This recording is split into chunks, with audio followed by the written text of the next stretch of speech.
জুলাই বিপ্লবের প্রথম শহীদ 16 জুলাই যে নৃশংস হত্যা হয়েছিল, সেই হত্যাকারীদের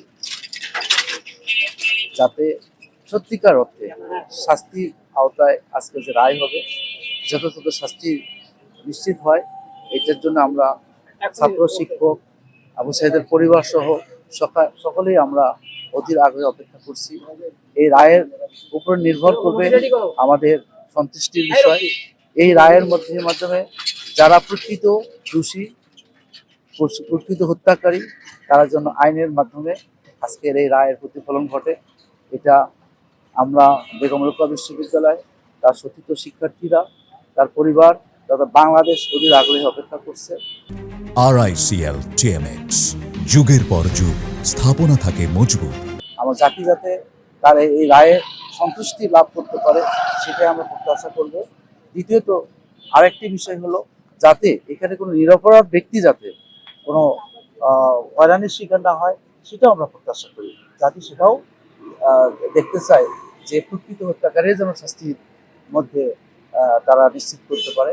আমরা আশা করি সেটা আজকে যে ট্রাইব্যুনাল থেকে আমরা সেই রায়টাই আমরা প্রত্যাশা করছি, যে রায়ের মাধ্যমে আমাদের বেগম রোকেয়া বিশ্ববিদ্যালয়ের একটা স্বস্তির নিঃশ্বাস আসবে, যেটার জন্য শিক্ষার্থীরা অনেক আন্দোলন সংগ্রাম করেছে, যে রায় যেন কখনোই বিকৃত করা না হয়, এটাই আমরা প্রত্যাশা করছি। জাতি তাদেরকে বাংলাদেশ থেকে তাদেরকে বিদায় করছে।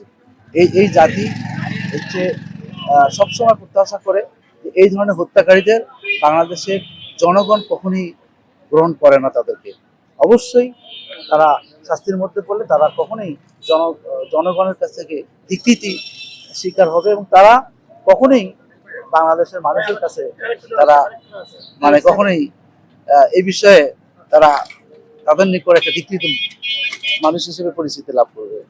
আমি মনে করি যারাই করছেন তাদের কোনো দল হতে পারে না, তাদের কোনো এক হতে পারে না, তারা এটা প্রকৃত অপরাধী হিসেবে জাতির নিকট এরা চিহ্নিত হবে।